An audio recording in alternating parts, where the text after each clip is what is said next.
Bonjour, j'aimerais vous parler d'une autre valeur fondamentale du ministère, et celle-ci concerne la vie en réseau. En fait, nous avons appris par la Bible, surtout par l'apôtre Paul, et par la révélation en Jésus-Christ, et puis dans l'époque apostolique, l'importance du relationnel et l'importance d'une manière relationnelle de vivre en réseau. En fait, en regardant l'apôtre Paul, nous observons sa manière de s'adresser aux églises et aux chrétiens, aux frères et sœurs, avec qui il est en relation. Et souvent, ces lettres, ces appels, ces interrogations, ces interpellations aux chrétiens vont toujours commencer avec « mes frères, mes sœurs ». Aux Corinthiens, il va dire « mais ouvrez vos cœurs comme nous nous sommes donnés à vous entièrement, ouvrez vos cœurs à nous, recevez-nous ». Et en fait, Paul, il corrige même l'Église d'une défaillance relationnelle, mais sa façon de toujours fonctionner, que ce soit en édification, que ce soit en correction, que ce soit pour d'autres raisons, va toujours être mes frères, mes sœurs. Il y a une relation, il y a un lien profond qui dépasse toutes les catégories du ministère, du travail, de l'Église, etc. Paul, quand il parle aux églises dans ses lettres, quand il parle aux serviteurs avec lui, qui sont là pour édifier les églises partout en Europe, telle que nous la connaissons aujourd'hui, Paul, là encore, va toujours appuyer sur son lien relationnel. Il est constamment dans le souci de maintenir le lien.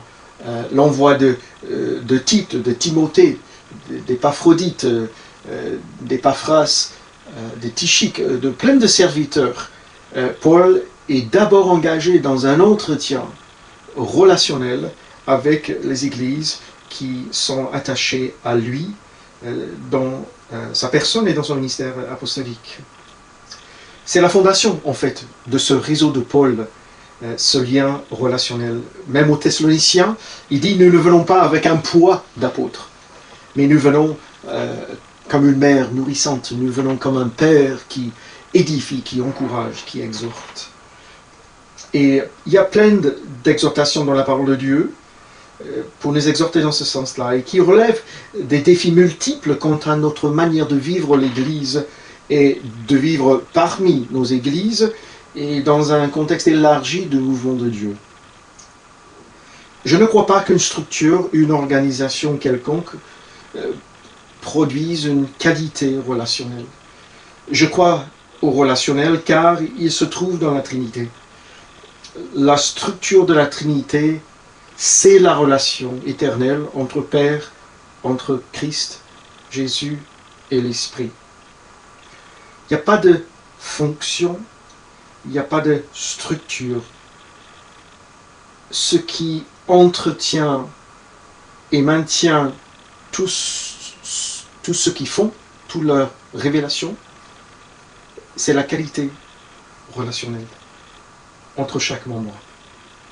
Alors je crois que nous avons besoin de retrouver ce fondement relationnel qui est clé pour la confiance, pour l'unité, pour l'interdépendance, pour la collaboration, pour la mission, et même en quelque sorte, s'il faut parler de fonction, je crois qu'une qualité relationnelle libère une autre mentalité par rapport aux tâches et aux missions et aux fonctions que nous pouvons concevoir. Un des textes fondateurs vient de Marc 10, lorsque Jean et Jacques, selon le texte, leur mère, posent la question à Jésus en disant « Est-ce que mes fils peuvent s'asseoir à la droite et à la gauche lorsque tu viennes dans ton royaume ?» Jésus va répondre dans deux étapes, et la deuxième étape de sa réponse, il va dire « Regardez autour de vous, regardez ceux qui sont les premiers, qui ont l'autorité, qui ont une place, un rang, un statut aux yeux des hommes. »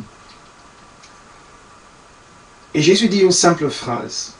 Regarde comment ils dominent. Regarde comment ils exercent cette autorité d'en haut. Et Jésus dit, il n'en serait pas ainsi parmi vous. Alors cette phrase confronte nos idées de structure, d'hierarchie, d'organisation, de fonction. Car Jésus-Christ, il a nivelé le terrain en prononçant cette phrase. En fait, il nous lance un défi en disant il y a besoin de trouver une nouvelle façon de vivre nos relations et de ne plus les vivre au travers de la fonction, ou les titres, ou la tâche. En fait, quand ces éléments sont présents, il y a une absence de relation apostolique. L'engagement personnel, le cœur à cœur, la relation authentique, l'appellation mes frères, mes sœurs, cet appel au cœur, ne peuvent pas exister. Alors, nous voulons revenir à cette priorité. Depuis une quinzaine d'années, nous vivons de manière relationnelle. Nous ne faisons pas partie d'une structure, d'une organisation, mais Dieu nous permet de vivre des relations proches, ouvertes, où il y a le partage de toute la vie. Et ce sont ces relations-là qui ont un sens.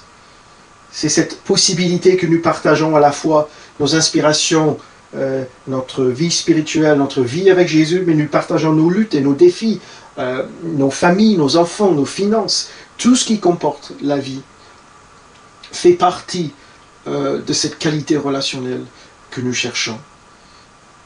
Les portes, les possibilités que nous avons développées depuis toutes ces années se sont posées sur ce fondement relationnel et que nous avons construit ce réseau apostolique, nous avons construit là où Dieu a ouvert les portes, nous avons pu servir purement sur une base relationnelle.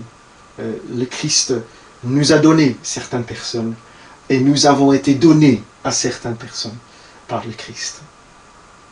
Alors je crois que l'Église du Nouveau Testament est profondément relationnelle. C'est vrai qu'il y a des dangers.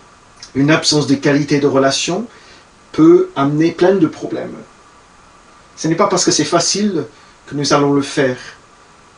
C'est parce que nous voulons refléter la vie même de la Trinité. Nous croyons, puisque la Trinité est relationnelle, puisque nous sommes en relation avec Dieu le Père, avec Jésus-Christ, avec le Saint-Esprit, que nous sommes l'extension de cette qualité relationnelle. Et cela doit impérativement trouver son importance dans notre manière d'être ensemble, d'être Église.